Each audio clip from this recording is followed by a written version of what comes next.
Dichosos los perseguidos por causa de la justicia, porque de ellos es el reino de los cielos. El Señor esté con ustedes.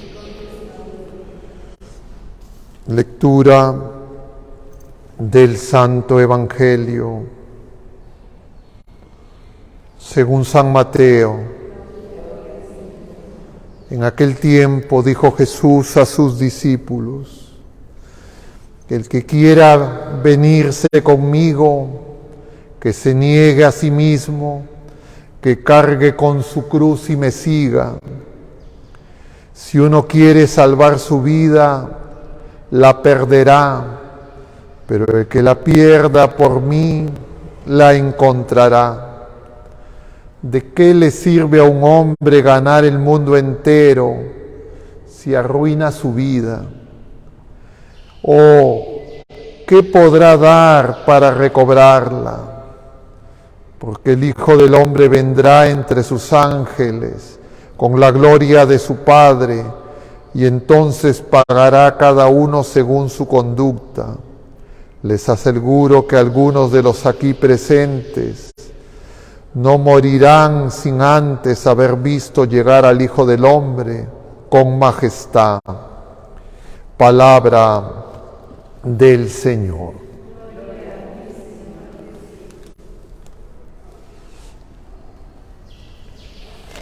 Muy queridos hermanos, estamos en este viernes de la 18ª semana del tiempo ordinario, en este tramo de esta peregrinación donde el Señor los está preparando a sus discípulos para que puedan comprender y no ser escandalizados con la cruz que Él enfrentará en Jerusalén. Y vemos que trata con mucha misericordia de que los discípulos entiendan. Veremos, sabemos ya, que no entenderán. Y ahora, además, luego de haber celebrado ayer la fiesta de San Lorenzo, estamos en este tramo empezando a leer fragmentos del libro del Deuteronomio, y conviene que comprendamos qué sentido tiene este libro, que es el último de los 5 libros del Pentateuco, y empecemos tratando de aclarar algunas cosas. Lo primero, que significa la palabra Deuteronomio. Y la palabra Deuteronomio significa segunda ley. Cuando uno ve pasajes de este libro, uno diría, bueno, una segunda ley, ¿cuál fue la primera ley? Y la primera ley, uno dice, son los mandamientos. Y entonces, ¿qué hay otros mandamientos? ¿Se han cambiado? No, son los mismos mandamientos, pero a una generación distinta. Porque la primera generación, como veíamos en días pasados, que llegó hasta las puertas, hasta antes de atravesar el Jordán y entrar en la tierra prometida, tuvo miedo y no quiso entrar. Y entonces han vuelto al desierto, han quedado en el desierto, y hay una nueva generación que está siendo guiada por Moisés y será la que ingrese a la tierra prometida. Y a esa nueva generación se les quiere explicar la ley, pero de una manera, diríamos, más densa, para que no cometan el mismo error que la generación anterior, que sus padres. Y va a resonar en este libro del Deuteronomio, diríamos, lo que es el diagnóstico de cuál fue el problema de la primera generación. Y eso se expresa en la palabra hebrea Shema. es decir, escucha. Es decir, esa primera generación no escuchó. Y entonces ahora el Señor a través de Moisés les vuelve a decir lo mismo, pero insistiendo en la necesidad de escuchar, pero también de recordar. Y eso sigue válido y vigente para todos nosotros. Nosotros, si es que nos decimos a nosotros mismos, o así es nuestra experiencia de vida de fe, que ya hace años que venimos a misa, venimos incluso a misa todos los días. Yo podría decir, clérigo, celebro misa todos los días. Y si es que no tengo presente lo que el Señor nos dice, si lo olvido con facilidad, y si me lo vuelvo a decir y tampoco escucho, entonces estoy repitiendo el mismo error que me va a impedir crecer en la vida de fe. Porque sabemos que la fe viene por la escucha.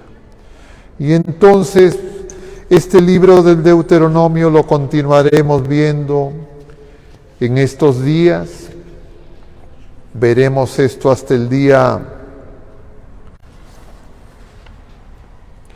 miércoles de la próxima semana, pero ya tenemos una clave para entender qué es lo que está pasando.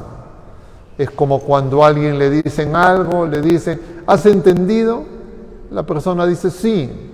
Lo tiene que poner en práctica, no lo pone en práctica o se nota que lo ha entendido mal. Entonces uno le dice, a ver, nuevamente te vuelvo a decir, ahora sí anota. Y el Señor quiere que nos demos cuenta de eso, porque las palabras del Señor son palabras de vida. Y nuevamente aparecerá esa elección, elegir el bien, la vida, o elegir el mal, la muerte. Y nuevamente se les recuerda el amor de Dios. Porque, ¿cuál es la razón que Dios haya tenido que enseñar a la humanidad a través del pueblo de la primera alianza? Que Dios haya querido decirnos, mira, esto es lo que hay que hacer. Ya con eso debería de bastar. Pero definitivamente no va a bastar. Sabemos que incluso el Deuteronomio tampoco va a ser acogido.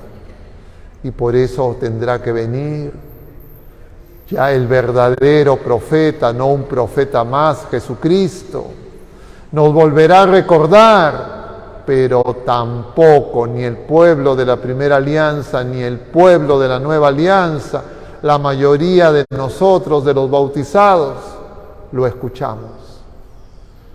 Y entonces uno tiene que preguntarse, ¿por qué? Y la razón es el pecado, nuestros apegos, nuestros miedos. Y de los pecados, la soberbia. Y por eso es necesaria la cruz. Y por eso es que el Señor irá a Jerusalén. Y la paradoja es que la cruz no la queremos. Y entonces nos imaginamos y nos hacemos un Jesucristo sin cruz, un discípulo que no tiene que negarse nada a sí mismo. Y ese camino es un camino de tinieblas, de error. Y efectivamente el Señor llegará hasta ese monte y solo nuestra Madre Santísima, 2 mujeres y uno de los discípulos estarán con Él. Todos los demás lo abandonan. Y hoy justamente celebramos la memoria de una santa mujer, Santa Clara de Asís, discípula de Francisco de Asís, que fue, diríamos, un enviado por el Señor para recordarle a la iglesia peregrina hacia el siglo XII, que los apegos de este mundo le estaban alejando de la voluntad de Dios. En esa época, los papas tenían autoridad secular y autoridad espiritual. Y entonces el papa, amenazado por las potencias vecinas, organiza un ejército para defender los estados pontificios. Inicialmente Francisco quiere participar de esa defensa, pero el Señor le dice que sirva al Señor y no a los sirvientes. Y Francisco tomará tiempo en darse cuenta, como nosotros tomamos tiempo en darnos cuenta, porque estamos complicados. Y entonces abrazará la pobreza de espíritu, es decir, poner toda la confianza solo en el Señor para poder hacer la voluntad de Dios, es decir, que sea el Espíritu Santo quien nos mueva. Y Clara de Asís, una jovencita perteneciente a la nobleza en Asís, dejó todo, su familia, y fundó esa rama femenina que hasta ahora subsiste en distintas ramas que se fueron dividiendo. Y ella lo que nos enseña es que hay que amar a Dios, como lo veremos en el Deuteronomio, con todo el corazón, con todas nuestras fuerzas, sobre todas las cosas. Pero nosotros no podemos amar al Señor de esa manera si es que tenemos además muchos otros amores. Y efectivamente el Señor quiere que todos esos otros amores sean ordenados. Y la única manera en que sean ordenados es que siempre Él esté primero, el único Dios. Porque cuando nosotros hacemos competir nuestros quereres pasajeros con el Señor, siempre terminaremos subordinando al Señor a nuestros caprichos, a nuestra voluntad. Pidamos pues al Señor, con intercesión poderosa de nuestra Madre Santísima, de San Francisco, de Santa Clara y todos los santos que supieron escuchar, obedecer y hacer la voluntad de Dios. Que el Señor así nos lo conceda. Que así sea.